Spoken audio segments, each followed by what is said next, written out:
I'm speaking with Polly Samson, who is a writer and a lyricist. And I actually just finished your book, The Kindness. Oh, great. And I loved it. Thank you. I loved it. Oh, I'm so pleased. And I'm glad we were having a discussion earlier off camera, and it came up that it was autobiographical. And I said, I It's certainly not hope really. it's not. I hope no, it's no, no, not. no. It really isn't. No, it's inspired by some old family stories.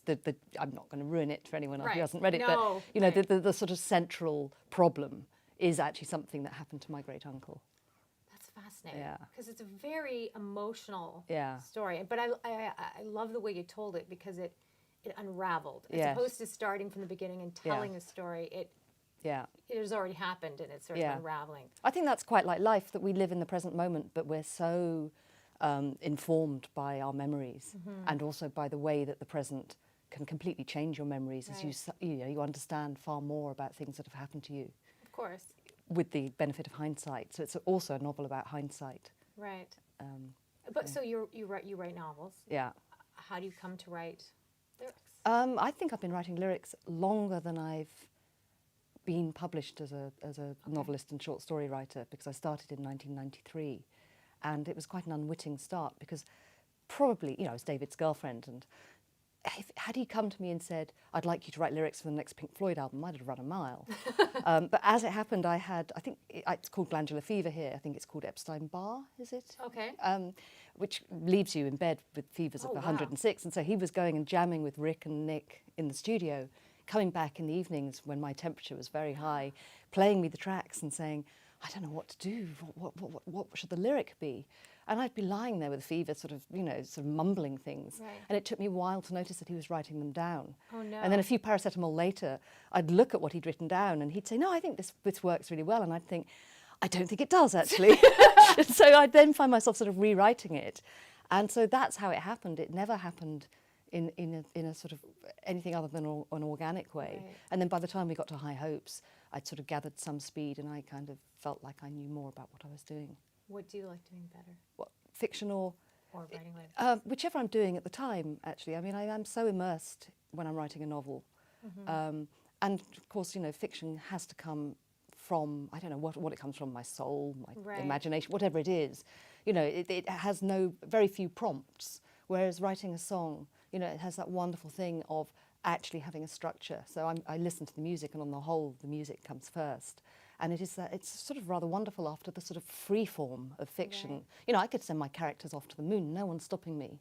But with a lyric, there's a piece of music, and it has to fit that piece of music, and it has to be something that David, the character of David, would be happy singing. So it has similarities with writing fiction, but it's very different. Has that ever come up? Has it ever, he come to you and said, I don't really like no, the way because I think that's I know him so well. I mean, and the marriage, I'm quite a wordy person, and I think the fact that music is his first way of expressing emotion means that even in the marriage, half the time I'm sort of interpreting what he might really mean or what he would say if he were a man of more words. And so it just feels, fairly much like an extension of that. Is it personal? Lyrics, they come from your personal life? Oh, sometimes, yes, yes. I mean, each lyric is different and has different things that have inspired it. Because Rattle That Lock is was inspired by... Not inspired, informed by. I knew that I wanted to write a song about the need not to fall into an apathetic or despairing state, which I think, the way that many countries are now, we all feel a bit hopeless. I mean, we have no rights really anymore since Thatcher in this country to protest, for example. And it's something that I feel quite strongly about. So I knew as soon as I heard that piece of music that it would be a great piece of music for expressing that need to not just put up with things, but to go, and even if you can't change anything, that personally you'll feel better if you go and kind of shake your fist, go and rattle that lock, rather than just sort of slump. And so I knew I wanted that to be the subject of the song. And then one day while I was I'd already got this idea of rattle that lock, lose those chains, and I was walking along and thinking, but what is the rest of it? And I was miles from here where I wrote it, and I suddenly thought, oh, I know. Book 2 of Paradise Lost has that amazing thing where Satan, having been expelled from heaven, goes and challenges God, and on the way gets distracted by Earth hanging on a golden chain. But that is actually heroic. It's written, it's a really heroic story. And so I ran miles back to the house, you know, Right. got my Milton Got it. and thought, no, that is absolutely it. Yeah. That is how I can express this. Right. So that was kind of a joy. So you said the music comes first. So on the whole, the music comes first. David comes to you and says, I need lyrics for this song. He tends to give me sometimes as many as 20 tracks to listen to.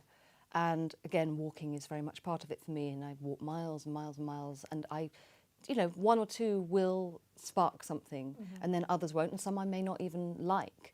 I mean, that doesn't happen that often, but I just think, no, that one doesn't work for me. You know, that's not a piece of music I want to live with for the, you know, sometimes the lyric takes a very, very long time. Right. And so I will select from the tracks that he gives me and then progress with one at a time.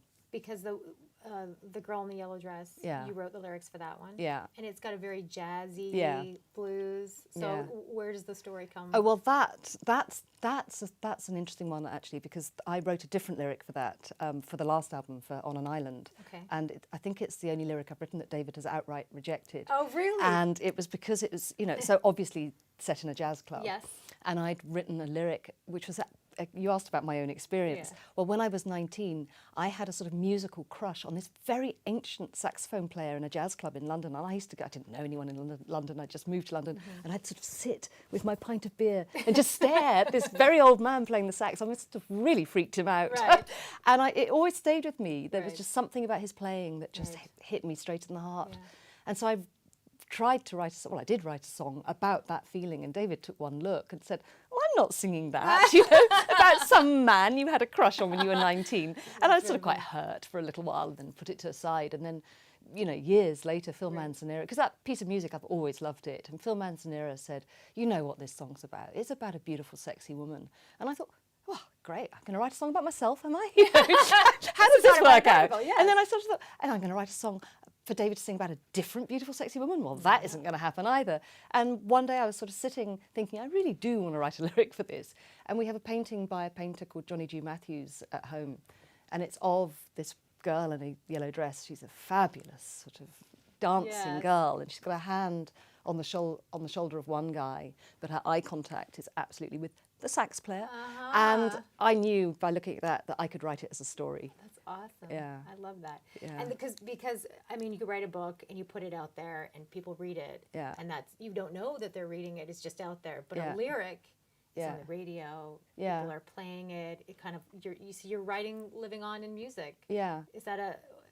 It's very odd because I don't experience people on the whole people reading my book. You know, I don't. I Well, can't. I loved Yeah, it. well, thank you, but you know, I wouldn't be sitting in the room with Right, you right. like this, going, I know. "What page are you So on? what did you like? Yeah. Wait, Did you wait, like? what happens? Did you like chapter 2? You know, whereas Yes. with a song, I mean, it's a whole different experience. I mean, Exactly. from the most thrilling moment is the moment I burst in here, and David, you know, says, "What is it?" And I say, "I've done the lyric. I've done the lyric." And then he stops what he's doing, and then he immediately sets up a mic and sings it. And that, I think, is the real high point of writing a lyric. And then after that, you get a bit of ennui. You know, the first time you hear it on the radio is fantastic. Right. And, you know, and at concerts, of course, it's lovely. And actually, at the moment with the band rehearsing, it is wonderful hearing a whole band playing Play something your that, words. yeah. So that, yeah, it has its moments.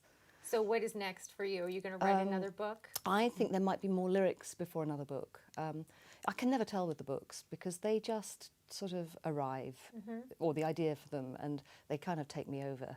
So at the moment I'm thinking that David has some more tracks and that I need to start listening to them and maybe just selecting one or two to start doing a few more.